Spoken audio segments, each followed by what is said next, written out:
लोग शायद मुझे रोज देखते हैं, लेकिन सच कहूं तो कभी गौर नहीं करते। मैं वो जगह हूं जहां लोग सुस्ताते हैं, जहां जहां कहानियां बनती हैं। और आज मैं आपको अपनी ही कहानी सुनाने वाली हूं, एक बिल्कुल ही अलग नजरिए से। हाँ, मैं वही पार्क की बेंच हूँ और ये मेरी कहानी है। एक ऐसी कहानी कि कैसे किसी की एक छोटी सी आदत ने मुझे मुझे लगभग खत्म ही कर दिया था, और कैसे कैसे किसी की एक छोटी सी समझ ने मुझे मेरी पहचान वापस दिला दी।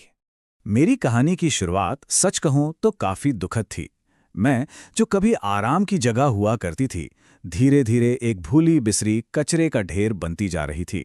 और ये सब कुछ उस एक दिन से शुरू हुआ जब राकेश नाम के एक नौजवान ने मुझ पर वो पहली थैली छोड़ी थी। बस यही वो शब्द थे। कितने कितने आम, कितने लापरवाह। राकेश ने बस इतना कहकर अपने हाथ में रखी पहली थैली को मुझ पर रख दिया। उसे शायद पता भी नहीं था, लेकिन उसने मेरे तिरस्कार की एक शुरुआत कर दी थी। यकीन करना मुश्किल है कि स्थिति कितनी तेजी से बिगड़ी। राकेश के लिए ये आम बात हो गई, और फिर उसके दोस्तों के लिए भी।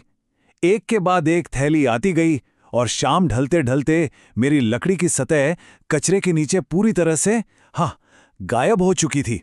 बैठने की जगह अब बस एक याद बनकर रह गई थी। राकेश और उसके दोस्तों ने, आप जानते हैं, खुद को समझा लिया था कि वो कुछ गलत नहीं कर रहे। उन्होंने मुझे एक सार्वजनिक सीट से बदलकर अपनी निजी स्टोरेज की जगह बना दिया था। पानी की बोतलें, चिप्स के पैकेट, बचा खुचा खाना, सब कुछ मुझ पर। मैं अब सबकी नहीं रही थी, मैं तो बस उनकी सुविधा का सामान बन गई थी। और फिर एक दिन उम्मीद की एक किरण दिखाई दी। वो दिन मेरी कहानी में एक मोड़ लेकर आया। राकेश अपनी छोटी बहन आर्या के साथ आया, और उस बच्ची की एक सीधी सादी सी बात ने, जानते हैं, सब कुछ बदल कर रख दिया। वो बस एक बहुत ही साधारण सा सवाल था। आर्या ने बड़ी मासूमियत से मेरी तरफ देखकर अपने भाई से पूछा, लेकिन उस एक सवाल ने राकेश को जैसे रोक दिया। शायद पहली बार उसने मुझे कचरे के ढेर के तौर पर नहीं, बल्कि अपनी बहन की आंखों से देखा। आर्या का वो एक ईमानदार सा वाक्य, मैंने देखा कि वो शब्द राकेश को तीर की तरह चुभ गए। मैंने उसके चेहरे पर पहली बार अपने किए के लिए एक शर्मिंदगी देखी। शायद उसे एहसास हो रहा था कि उसकी सुविधा किसी और के लिए और मेरे लिए कितनी बड़ी असुविधा बन गई थी। बस उस एक पल के बाद राकेश में एक बहुत बड़ा बदलाव आया। उसका वो अपराधबोध, वो गिल्ट, जिम्मेदारी में बदल गया, और उसने तुरंत मेरा सम्मान और मेरा उद्देश्य वापस लौटाने के लिए कदम उठाए। राकेश ने कुछ कहा नहीं, उसने बस चुपचाप काम किया। उसका हर कदम दिखा रहा था कि वो वाकई बदल चुका है। उसने मुझ पर से सारा कचरा हटाया और उसे सही जगह, कूड़ेदान में डाला। मैं जैसे फिर से सांस ले सकती थी। मैं फिर से एक बेंच थी। और राकेश का ये बदलाव सिर्फ उस एक दिन के लिए नहीं था। मैंने देखा कि उसने मेरी और इस जगह की जिम्मेदारी ले ली थी।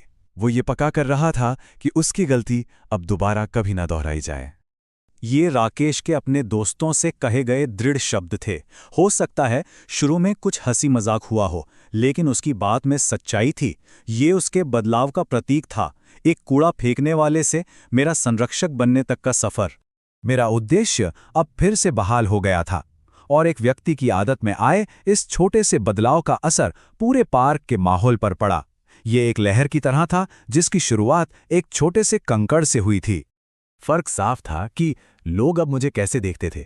जहां पहले लोग मुझे देख के मुंह फेर लेते थे, वहीं अब मैं फिर से पार्क का एक सम्मानित हिस्सा थी, जो परिवारों को बैठने के लिए जैसे बुला रही थी। मेरे साफ होने के ये छोटे छोटे लेकिन बहुत ही महत्वपूर्ण परिणाम थे। दूसरे परिवार और लोग अब यहां बैठने लगे। पूरा समुदाय इस एक साधारण से बदलाव से लाभान्वित हुआ। पार्क फिर से लोगों की हंसी और उनकी बातों से गूंजने लगा। और यही मेरी कहानी का सबसे बड़ा सबक है।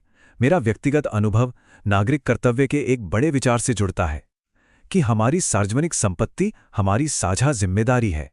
तो मेरी कहानी इसी एक विचार पर खत्म होती है। अब आप अपने चारों ओर देखें। शायद आपके आसपास भी कोई बेंच, कोई कोना या कोई गली है जो एक राकेश और एक आर्या का इंतजार कर रही है, ताकि उसे उसकी असली पहचान वापस मिल सके। एक कदम विकसित भारत की ओर।